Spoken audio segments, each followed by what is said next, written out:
What I'd like to talk about today is a rather interesting, unusual exhibition that I know many of you here are already acquainted with, which took place in 1970 to 1971, and it was called the Cubist Epoch. It was held at the Los Angeles County Museum of Art, Lacma, and at the Metropolitan Museum of Art in New York, with an initial showing in Los Angeles in December of 1970 through the beginning of 1971, and an opening at the Met in April of 1971. What is interesting about this exhibition and what makes it, I think, unusual, because I just called it unusual, is that it is the first major museum exhibition, not only in the United States, but in Europe, to present Cubism as a broadly diverse and international artistic phenomenon. In other words, it's the first comprehensive museum show to consider Cubism as an international movement and not merely as a Parisian and a French one. And this, to me, had always been quite interesting. And I think more significantly for everyone here in this room today, it was the first time that the American public was able to see work by Czech Cubist artists and work from Czech collections. This was the exhibition that introduced American audiences to Czech Cubism and also to the Cubist holdings of the National Gallery, and in particular to the Vincent Kramář collection, which was partially shown there at the exhibition. I started researching this exhibition about 2 years ago on a small week-long grant at the Getty Research Institute in Los Angeles, where the papers of Douglas Cooper are housed. Cooper was a collector initially, who very quickly decided that he wanted to study the works that he was collecting more assertively, and he began to publish on them. He also took a very active hand in organizing exhibitions already in the late 1940s and early 1950s. And from the post-war, the immediate post-war years on to his death in, I think, 1982, he really functioned as a curator and as an independent curator for hire, I guess you would say, na volnou nohu, organizing exhibitions for a number of different museums and galleries. And so I started looking into his papers, and there are many. And then on this fellowship, Tomáše, that you were mentioning at the Met, I was able to look through some of the archives and files there at the Met as pertained to this exhibition, and then also in Los Angeles at the Los Angeles County Museum of Art. And there I became increasingly interested in this exhibition and how unusual it was. And last spring at the unveiling of this digital project that you just heard about, and I know many of you have seen it. If you haven't, it is on the Met's website and freely accessible. I would urge you to take a look at it. It's sort of it's really still sort of a kind of pilot project, right, or a test case of what can be done with foreign language materials in the Anglo-American sphere of American institutions, how these foreign language materials can be made public. In this case, translated and transcribed and commented. Anyway, during the course of this launch of the digital project, which your director and now editor-in-chief of umění attended in last April, was it? Yes? Yeah, in April. I also gave a much longer lecture on this exhibition, the Cubist Epoch, which is now online. And so I didn't want to come here and simply repeat what was already done. What I wanted to do was to focus on a very small piece of the story of this exhibition and to try to flesh it out a little bit, and to revisit things that I couldn't quite cover in that lecture and things that I had uncovered in the archives, mainly concerning the preparation of the exhibition. In other words, how did such a strange and unusual show come to be, and how was it that works by Czech artists and then also artists from Russia were included in the exhibition. Both were included for the first time and shown to American audiences, again, without precedent, and this particular issue interested me. And that's, in a rough sense, that's the story that I want to tell today. So there is no great hypothesis that will come out of today's lecture. There is no theory or bold conclusion here, but rather the tale of how a show came to be, told mainly through these archival materials that I have been digging up, some of which come also from archival collections in Prague, mainly from the archive of the National Gallery in Prague. So that's, in a sense, what I'd like to do. And the focus, particularly today, will be on a trip, a very strange trip that Cooper took to Czechoslovakia and Russia in the summer of 1969, to Moscow, Leningrad, and Prague, with the purpose of researching works in local collections and arranging loans for the exhibition. And so that will really be, I think, my focus today. Excuse me. Okay. So the idea for this exhibition, and I will start with a bit of context and something of a backstory, because I think there's no other way into the material. And this is Douglas Cooper. I made a mistake. He died in 1984, not 82. This is the cover of the catalog that is circulating, and as you flip through it, the third chapter of the catalog contains information on what Cooper called Cubism outside of France.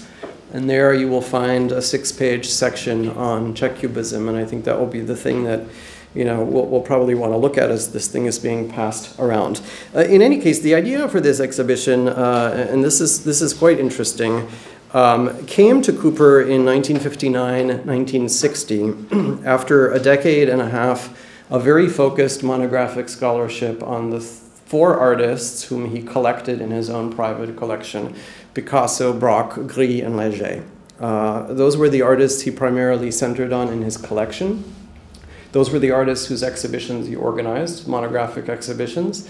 And those are the artists he wrote about. And at some point in 1959, 1960, Cooper was invited by Bryn Mawr College outside of Philadelphia to give a series of lectures on a topic of his choosing. And he decided to, through his lectures, to tell a broader story of Cubism that went beyond these 4 artists in his collection. He titled it, not coincidentally, The Epoch of Cubism. The words are slightly rearranged. The order of them is rearranged.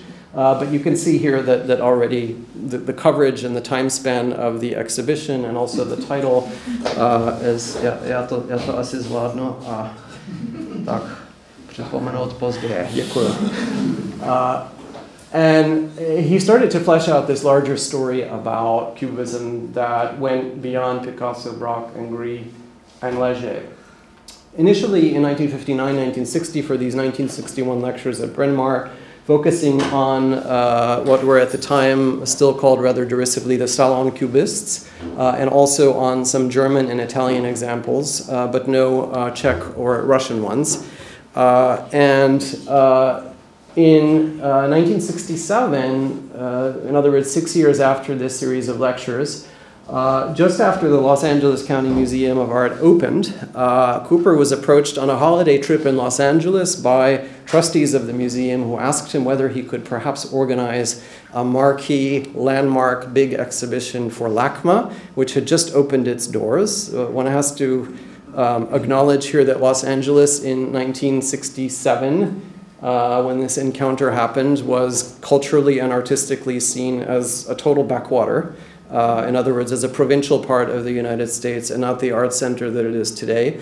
The museum had just opened a very expensive large campus in 1965. I don't know how many of you have been there to, has anyone made it to Lacma? Yes, okay, yeah, so of course. So that campus was built in 65, and he was approached 2 years later. Essentially, he was recognized already as a major curator, and they said, give us a big exhibition, give us Picasso or Braque, and I am simplifying the story, but Cooper said, essentially, I am tired of doing these Picasso and Braque shows. I want to do this other thing, right? And this other thing became the exhibition, the Cubist Epoch, and here from late 1969 is already a typescript draft from Cooper, from the Cooper papers at the Getty, giving you a sense of what he is thinking in the broadness of the range and what kinds of artistic cultures and communities he's interested in, and is looking at, I think, is this readable from where you're sitting? Yes, so I mean, you can see already here that there is a Czech school with one mistake. Josef Sawicki is accidentally listed as a Czech artist, but this is then crossed out. A Russian school, an American school. So he's thinking, of course, in nationalities, but he is immediately now broadening this story to include these other cultures. When the exhibition was finally opened in Los Angeles, there were 50 artists included in the show and nearly 320 works. Cubism's Parisian center or locus, with Braque and Picasso at the head, was still well represented in this exhibition, but quite notably, 2/3 of the artists in the show had built their professional careers elsewhere beyond France.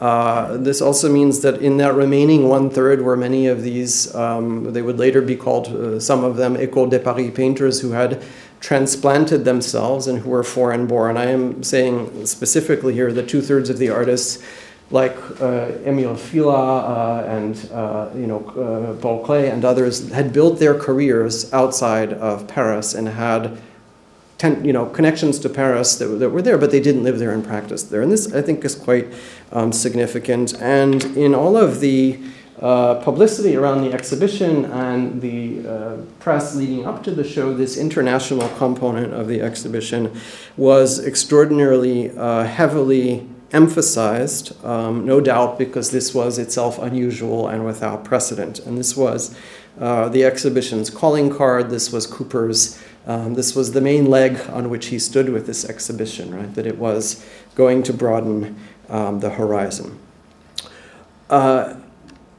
To really appreciate how, I think it's hard from today's perspective to look at a catalog like this and be excited about it, or to look at this exhibition and be excited about it. But in that context of the late 60s and the early 70s, this was something quite marvelous. The last big museum exhibition of Cubism, comprehensive show, had taken place at the Musée National d'Art Moderne in 1953 at the Palais de Tokyo. This had been organized by Jean Cassou and Bernard Dorival. It had given only a very faint, small nod to the international dimension of Cubism by including foreign-born transplants to Paris, but it had not included any foreign-born artists who had built their careers, again, elsewhere outside the country of France. This was really, in the post-war era, the first comprehensive major museum show of Cubism. In contrast to something like this, the project that Cooper was putting together was quite unusual. And I should say, please feel free to stop me if I've either misspoken or if you have any questions or have something to add as we're going along. We have a lot of people in this room who know this material as well, and so on. One of the questions that I was wrestling with as I was working on my research is what it is exactly that spurred Cooper to adopt this internationalist position, right, or platform. Part of it, I think, stemmed from his own personal experiences, particularly during and after the Second World War. He was employed as part of one of these multinational commissions trying to trace the provenance of seized and confiscated artworks, and traveled extensively and had, I think, some sense of commitment to this idea that artistic culture was something international and that collections and objects belong in different parts of the world. This partly, I think, motivated him, but probably even more so was the fact that in the 1960s already we're starting to see the beginnings or the first signs of an interest in a different, more international story. In 1960, Robert Rosenblum, the American scholar, publishes Cubism in 20th Century Art, which has extensive chapters on German and Italian and Russian Cubism, nothing on Czech Cubism. In 1966, Edward Fry, of course, publishes this volume, an edited volume of texts, primary texts, a reader of sorts, on the history of Cubism, and in fact includes one Czech source, although it's not quite Czech. It's Alexandre Mercerot's introduction to the 1914 Manes exhibition catalog. I haven't looked at it in a long time. I have no idea who translated it or how it looks, but it's there. So things were starting to bubble up, and then of course, as almost everyone here knows, in the late 1960s, there were three important exhibitions in Europe that presented Czech Cubist works and works from the Kramář collection to audiences beyond Czechoslovakia. The first took place in 1966, again at the Musée National d'Art Moderne. This was organized primarily by Jaroslav Zemina with some support from Miroslav Lamač. In 1968 came the Cubism à Prague et la Collection Kramář in Rotterdam in 1968, and then in 1967, or a year prior, was a similarly structured exhibition that was held in London, which I'll talk about a little bit later, and about which Cooper was very aware, and I suspect that if not visiting all three of these exhibitions, he had at least seen one of them.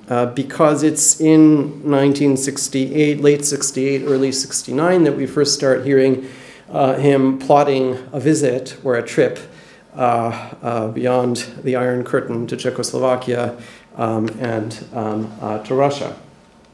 In June of 69, Cooper writes to Theodore Rousseau, who is chief curator at the Met, and begins to talk about the travels and the plans that he is making for Moscow and Leningrad and for Prague. You can see here, I don't know if you can read this, I plan to go to Prague from the 6th to the 10th of July, and the personal messenger I sent to the museum tells me that there will be no difficulty.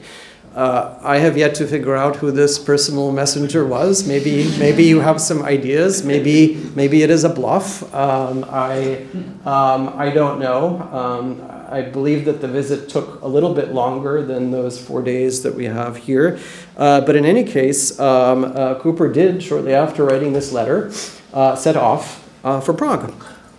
And he arrives here, and thanks to the Getty materials, we know quite a bit about what happened here during Cooper's visits to Prague. We know a lot also from the Archiv Národní galerie, which has extensive documentation on loan exhibitions abroad and so on. And we know essentially two things. One is that Cooper visited and met with two institutions, Národní galerie, the National Gallery in Prague, and also the Umělecko-průmyslové museum. The visit took place in the second week of July. Cooper's motivation, again, was to see works he had never seen in person, or had not seen in person in large quantity, and to arrange loans for the exhibition. And we know from memoranda that Jiří Kotálik, the then new director of the National Gallery, filed. We know that the two of them met at least twice in the course of this visit. And here you can see a memorandum typescript here from Kotálik documenting information about the visit, and two memoranda here indicating what works Cooper, together with Kotálik, selected. We know from the second one here that he visited Zbraslav, where the sculpture collections were at that point housed. I believe the modern collections, and someone can correct me here, in 69 were still at the Městská knihovna. Is this here? Yes? Yes, that's correct. Yeah, I don't know where the depositář was, or in the same building. So this is where this happened. And what's interesting, you can read this yourselves. I think if it's legible, that Kotálik here in this memorandum writes. He writes that he urged. I can't even see where it is, but that he urged Cooper towards a broader or larger selection. Pohnul jsem ho k podstatnějšímu rozšíření účastí českých umělců. Which of course you understand from this that Cooper probably came into the visit with either a very small selection of works in mind, or perhaps, and this is entirely possible, the idea that he would simply be borrowing the Picasso and Braque works from the Gramář collection, and that through this interaction with Kotálik that the selection became broader. And it's hard to know, there are I think 10 works here listed, it's hard to know if that is already the broadening or if another broadening happened, because one certainly did.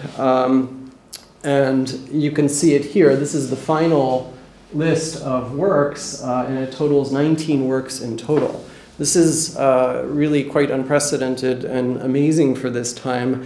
The National Gallery was the third largest institutional lender to this exhibition, behind only MoMA and the Met. So it was the third largest lender with 19 works total, and you can see them listed out here. Initially the French works, and then paintings, drawings, prints, and sculptures by most of the leading Czech artists of that generation. The names I certainly don't need to tell you because you're very familiar with them.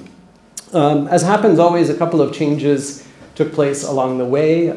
Fila's painting Koupání and Braque's, I don't even know what it is in English, Housle a sklenice, yes. These two works were deemed too fragile to transport. So these were taken away from the list, and they were substituted by the second version of Fila Salome, which of course belonged to Kramář, and also this painting, Housle a klarinet from 1912 by Braque, which I guess were in a better state. I will get to a light kind of summary of the responses to this exhibition later, but I will point out that in a very famous or infamous review of this exhibition that was also her first piece of published writing on Cubism, Rosalind Krauss, the American critic and historian, said that this Braque was absolutely the worst Braque that there ever was, and how could it possibly have been included in the show? So, you know, file that away somewhere in your heads. When I was at the National Gallery on Sunday and made it in, this painting is on display in the new collection. I got to see it yet again, and I would disagree with the assessment. But it's revealing of, of a certain kind of thinking. In any case, so we have these meetings with Kotálik. We have this selection, which includes today quite prominent pictures that many of you know and have seen in person. Kubista z vesnice, Procházka z Dívka z Broskvy, which were among the selected works, Beneš's Tramvaj číslo 4, and the bronze version. I'm showing you, unfortunately, the painted plaster version. I couldn't find an image, but the bronze version of Otto Gudfrein's Kubistické popersí, which was also included in the selection. All of these works made it into the exhibition.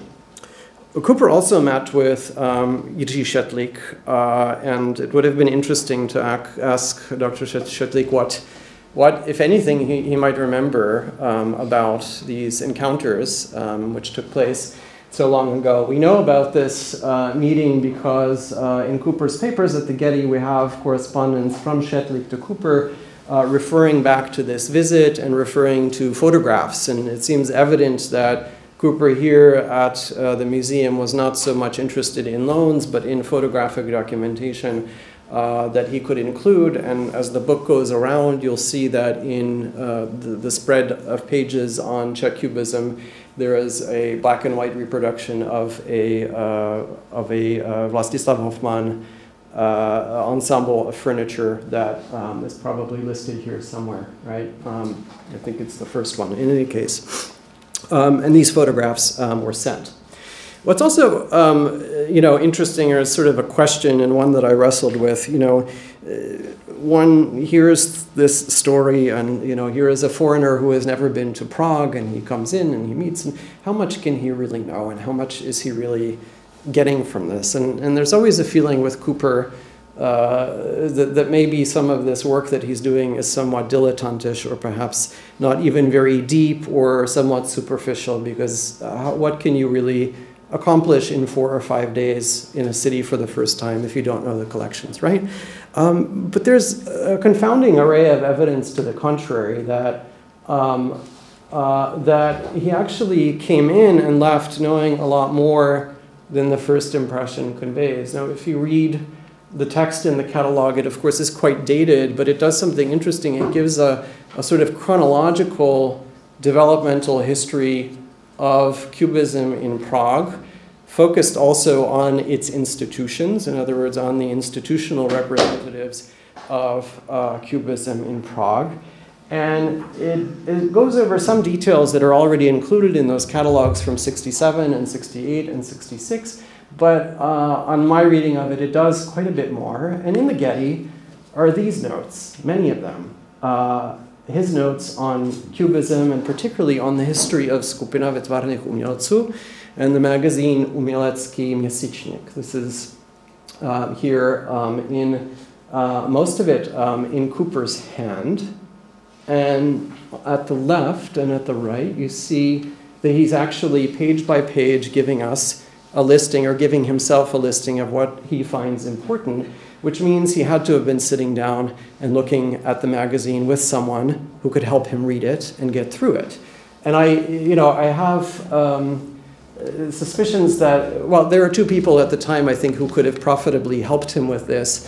One is, of course, Jiří Šetlik, who in 1963 wrote what was essentially the first scholarly study and dissertation on Skupina Vytvarných umělců, which also focuses quite heavily on the institutional history and on the history of the magazine, Umělecký měsíčník. The other person may have been Miroslav Lamač. This is also a possibility. I would be very eager to hear if you have other suggestions. But this is the kind of document that someone who comes here for the first time, doesn't know the language, has to produce in the company of another person, of a guide of sorts.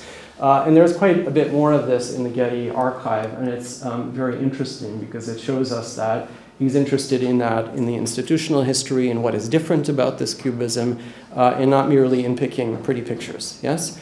So this is all quite, I think, quite curious. I think some of these notes really go far beyond what could have been learned in these rather slim exhibition catalogs, which had forewords by Zemina and Zemina, I think, in 66, and Lamač in 68, or someone can correct me, but This is correct. Yes, okay, yeah. In any case, so this is what happens during this visit. Cooper, among other things, cited the Rotterdam catalog in the bibliography to the Cubist Epoch, which is going around, and we know from the Getty papers that he owned a copy of the London catalog from 67, Cubist art from Czechoslovakia.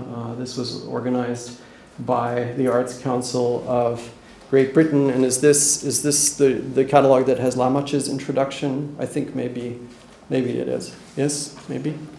We don't know. Well, I don't know for certain, but in any case. So he has a copy of this, and it's at the Getty, and it's quite heavily marked up, and you can see here that on the spread that belongs to, or that lays out the collections of Vincent Kramaš, recently acquired by the National Gallery, Cooper is marking down LA, Los Angeles, to indicate which works he wants to borrow.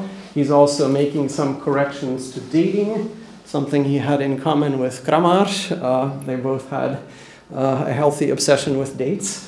And this is unfortunately difficult to read, but he said this one not as good. So he's also making appraisals about which works he is thinking of borrowing. He does the same for the Czech artist, and here is the second page of the spread on Kubista, and from this we also get the sense that he and maybe this goes back to the discussions with Kotalík, that he's thinking about enlarging the spectrum of artists from Prague who he's going to include, because here in the Kubista spread you have numerous paintings marked as potential loans, which ended up not being in the final selection. And this lovely little comment next to the 1915 painting. I don't know how it's titled in Czech, but you know this picture, many of you, of guns in combat, one of the wartime paintings. What is the title? I think it's 1913. It's not 1915. Well, then there you go. Yes. Yeah. So this he could not have known, but he writes next to it, of course, futurist, and it has, you know, that is a discussion for later, but it has already those elements of dynamism and movement that to him signaled, aha, this is, you know, something like this. So we have this sort of broader selection. We have a lot of interesting, quite funny appraisals. Poor Antonín Procházka gets a very British appraisal, a ghastly painter. And he compares Dívka Swarovski girl with a peach to the work of Jacques Villon. This is like Villon. And then, of course, Jan Zrzaví is in this catalog, and Cooper says, this isn't Cubist at all. which, of course, I suppose that part we can more or less agree with. Among some of the paintings that, of course, he's interested in including are Kubista's seminal painting from 1910, Kuřák, the Smoker, and a couple of others that it would have been interesting to see in the exhibition. But here already are also the outlines of what I would call the limits of this broader perspective, right? It doesn't include painters who he finds ghastly, or, you know, and it doesn't include things that fall outside, you know, visually fall outside of the spectrum of Cubist production, like Zrzaví. Immediately after Prague, Cooper returned to France, where he, by that time, was already living more or less permanently in the south of France, together with John Richardson, who wrote a highly interesting, gossipy account of their life together about 10 years ago, in other words, before his death. That is a very good read. But he comes back and he writes immediately to his colleagues and co-organizers at Lacma, calling Prague a great success. And declares his intention now to depart for Moscow in August the following month, but not on his own, together with the director of the Metropolitan, Thomas Hoving, and the chief curator, Theodore Rousseau, who in fact do accompany Cooper to Russia, and I think it is Hoving's first trip to Russia. I tried to find a little bit more information there. But it's 1969, and after this sort of thawing of the late 1960s, and after, of course, the calamitous events of 1968, there is a kind of reawakening of Cold War politics. These had, of course, never vanished, but we're in a moment in 1969 where, you know, people are, again, at least in the United States, are thinking this way as they did in the early 1950s, right? That Russia and the Soviet Union in particular are geopolitical forces that need to be contended with, and there was a great reinstatement of that Cold War Iron Curtain rhetoric by 1969. And so the trip there is already happening under these tenuous circumstances, and even in the language which he uses, he says, we are going here to try to bargain for essential loans there, and this means to trade or to haggle, which is a very different rhetoric than the one we saw him using when he's talking about Prague, right? I believe that things will go well there. I have sent my messenger, and so he's already going in there with an awareness that things may be kind of complicated. And Cooper knew this and knew these complications firsthand, although he was neither a cold warrior in the Anglo-American sense or a leftist or even a man of any great profound of politics. he was more of a pragmatist. He clearly understood that the situation in Russia would be difficult from that of Czechoslovakia. Cooper had tried a decade earlier to enlist the help of Picasso's friend Ilya Ehrenberg in 1959 for an exhibition that Cooper was organizing in Marseille in 1959. It's this show at the Musée Cantini, for which he hoped to secure the important loans from, in particular from the Hermitage, of Picasso's work. He was unsuccessful. You can read Ehrenberg's response to Cooper's entreaties here on the right. And quite famously, for those aware of the Parisian environment, in 1954 at the Maison de la Pensée Française, there had been a very large exhibition of works on loan from collections in Leningrad and Moscow of Picasso's work that arrived to Paris but was interrupted and canceled and recalled by the Soviet state. This was a show that was headlined by Picasso's monumental and very important canvas from 1908, Three Women, which is today at the Hermitage and used to belong, of course, to Sergei Shchukin. The picture was shown there along with other Picasso works very briefly, and then the show was interrupted. So Cooper knew, I think, going into this firsthand, that things were not going to be easy. And the selection of works that he made was quite ambitious, although not in number, but in what kinds of works he wanted to borrow. Headlining his selection of 5 works from the Hermitage collections is the canvas at left, Three Women, formerly of the Shchukin collection, a painting that had never been shown in the United States, that had never been shown outside of Europe. And along with that were 4 other pictures, 5 in total, that he sought to borrow. He did go to Leningrad, but he spent much of his time in Moscow unsuccessfully trying to meet with the Ministry of Culture and with Yekaterina Furtseva, the Soviet Minister of Culture at the time, who it was told to Cooper during his visits to the Ministry of Culture was away from the country until October. This is August, so she either had a very long, pleasurable trip and vacation somewhere, or this was perhaps simply an indicator that there was going to be no agreement to meeting. So Cooper had immediately problems and troubles trying to arrange from these loans, as you can read from this letter to Kenneth Donahue, the director of Lacma, which Cooper writes right after the trip.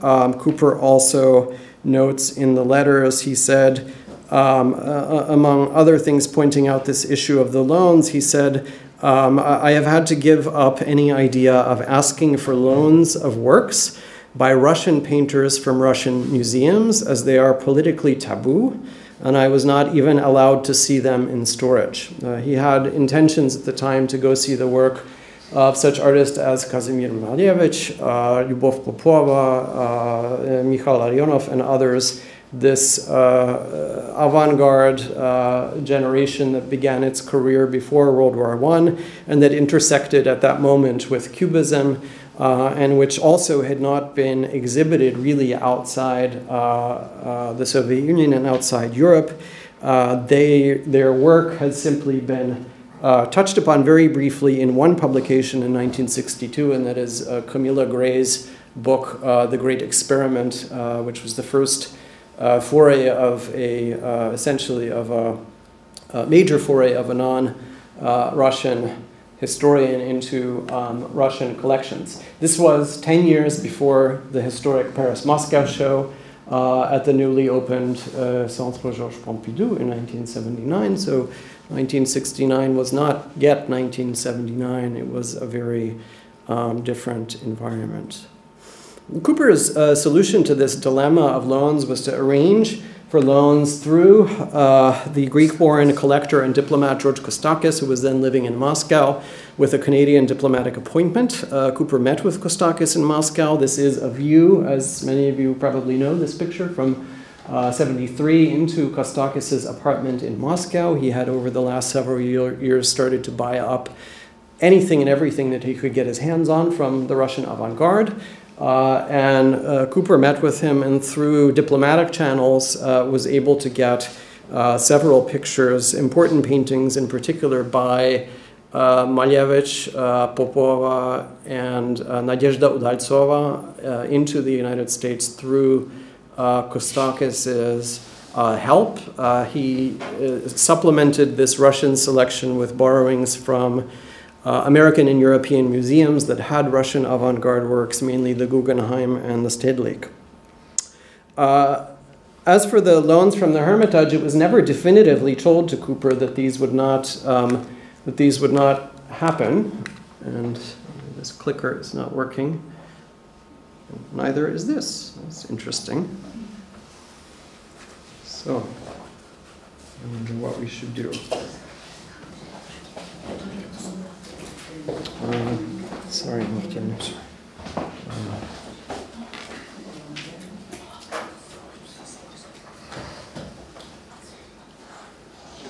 So Martin will kindly help us with the photos, and I'll keep talking so that we don't waste a whole lot of time. Anyway, he remained at least somewhat hopeful about the possibility of getting loans, and there we go. Can we get to the previous one, or? Uh-oh. I wonder what's happening. Is it? It's tired. It seems so. I'm terribly sorry. So we just skipped over. Do you want to close the file and reopen the file? Let's do that. I'll just tell you, and this is a minor kind of a minor thing. Cooper did not find out that the Hermitage loans were not going to come until a month before the exhibition opened in Los Angeles, and he learned of this from the State Department of the United States, which had tried to intervene on his behalf. And I wonder if we can go to the next one after that. This one. Can you do that? Then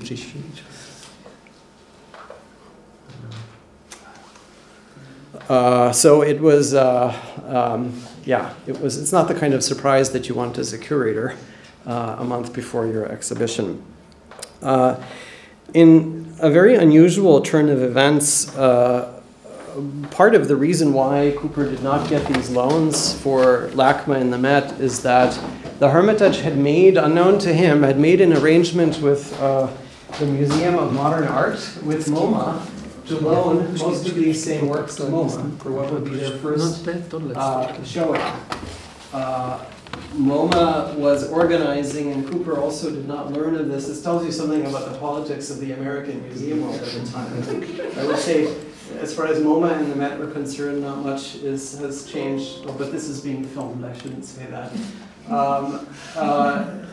So it turns out that MoMA had entered into arrangements with the Ministry of Culture of Russia to borrow Picasso's Three Women and several other works for an upcoming exhibition on the Stein collection that was slated to open in December of 1970, the same month, in fact, a couple of days apart from Cooper's opening in Los Angeles. So it turns out that that a loan was approved, but simply not for this exhibition, and these works went to MoMA instead, which fueled an already nascent rivalry among those two institutions. And it's important to say, I guess, at this time, the Met is trying to really assert itself for the first time as a museum with a mandate to both collect and show modern works. And that maybe is relevant to the story a little bit. So I'll keep talking, but I don't know what I'm supposed to say next. So I'm going to look while you all.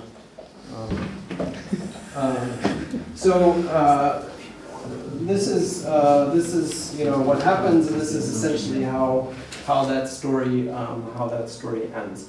I have a slight suggestion. If we can't do it that way, you can save a PDF of that and tried to display PowerPoint file, and but maybe we could just look at the whole PDF. computer was wrong. Yeah. So what I was going to show you next in the slides was the installation at Lacma and at the Met, but I'll just sort of tell you about it in hopes that we can get a couple of images up here. So in Lacma has a new building with a very spacious environment and two large floors over which the exhibition was spread, large enough that Cooper could divide the different artists by culture and community into different rooms. There was a Russian room, and we think a Czech room, although that's hard to quite know. And so there was some division of the artists by nation and culture, with an interesting kind of permeability that resulted from the hanging. The space was open and divided with partitions, but the partitions were left with very large openings purposely so one could see into neighboring galleries. And so there was a kind of interesting permeability in the Los Angeles installation. Well, let's skip over this. Bless you. This is the Stein show, and there's both Gertrude Stein's portrait from the Met collections hanging, and also three women. And this is the Lacma installation. There is almost no photographic documentation from Los Angeles. There is none from the Met. This show is quite hard to reconstruct, but here is peculiarly among the few photos that survive is a view of the Russian room of works, and this is. That is a Stedlik painting over there, and that is a Kostakis painting by Malevich. And you can peer through past these little ferns, or I don't know, this foliage, into the next room, and you can see, for example, Lionel Feininger's bicycle race from the National Gallery in DC. It's not in the same room, but you can kind of see through, and there's a permeability there that I think reinforces how Cooper was thinking about the circulation of ideas in Europe in the early 20th century. Maybe I'm being overly generous, but that's at least how I read it. So, you know, you could kind of peer into one section or another. The Russian section contained major works that had not been seen for the most part. As I mentioned, the artists included Udaltsova, Popova, Natalia Goncherova, Larionov, Malevich, and others. A few additions were made late in the game when the show moved to New York. One, N. Richard Miller wrote to Henry Geltzhaller, another curator at the Met, after seeing the show in Los Angeles on his way back from the Orient. And he said, oh gosh, what a surprise. We saw works by Otto Goodfreund, an artist who I have in my own collection. I have not, to be honest, researched this much, but it ended up that Miller loaned a version of, again, I don't have the photograph of his work, but this is the National Gallery's bronze of Goodfreund's Milenci. This was added, as was a lino cut by Josef Čapek from the collections of the Museum of Modern Art, bringing the total of Czech or Czech-like things to, I guess, 20 works in total. At the Met, the situation of the installation was quite different because these are, of course, quite old historic spaces with rooms arranged in an adjacent fashion, and they are not large. And here it's interesting that, and this is the brochure that was handed out, and this is the only evidence of the installation that we have. Here it's interesting that into the largest room in the exhibition, that's number 10, Cooper placed, well, you can sort of make out this painting, some of you. This is a Kubista painting, a portrait of Josef Posejpal, yes? Into this room, he included Czech, German, this computer does not like us today. Czech, German, Russian, and American painters. By my count, there must have been close to 60 works in this one room, and it isn't very large. American also included, in Cooper's understanding, American, Latin and South American. Diego Rivera, for example, was fairly well represented. And so if you can imagine walking into this room, number 10, you would have seen Czech works side by side with Russian works, side by side with Feininger, whom Cooper called a German American, somewhat properly, side by side with Rivera, and others, probably close to 60 works. And of course, we don't have photographic documentation, but this is a very interesting arrangement, isn't it, right? To put all of these things side by side so that they cohabit next to one another. And I think, perhaps in the selection, we also get a sense of Cooper's own tastes and the kinds of things that he really judged to be cubist, and not simply, as he called it, cubistic, which was a term that he used to talk, for instance, about the furnishings of Hofmann and others. So we can imagine the space or the room as perhaps looking something like this, and I'm only showing you a small selection of pictures. It's interesting, or it has been interesting to me that in the course of publicizing this show, both in Los Angeles and New York, either Cooper found media outlets or media outlets found him that were sympathetic to this idea of including artists from Russia and Czechoslovakia. And if you look at the two images on the screen here, you get a little bit of a taste of this. This on the left is a press summary of a review of the exhibition that appeared in the predominantly Russian Jewish Yiddish weekly, The Forward in New York in April of 1971, at the beginning stages of the exhibition. This is a summary of a review, and I haven't found the original yet, or I haven't had time to find it, but it shows that this reviewer was emphasizing the presence of Russian painters in the exhibition. There are other diaspora publications or emigre publications, a German-American weekly on Long Island that published information on some of the German and Jewish artists, and there is this, an announcement for an interview that in fact took place between Cooper and Kem Simončić of Radio Free Europe's Czechoslovak desk in New York.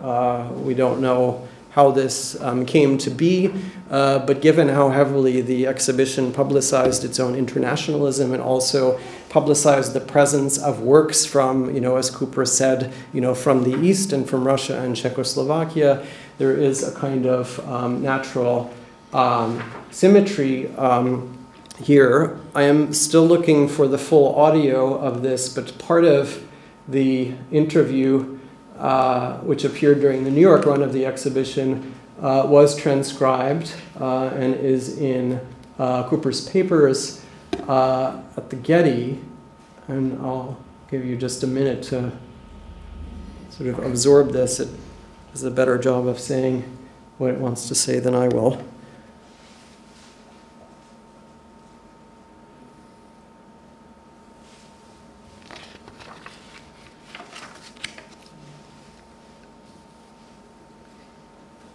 So here we learn some interesting things. We see Cooper calling Kotálik a friend.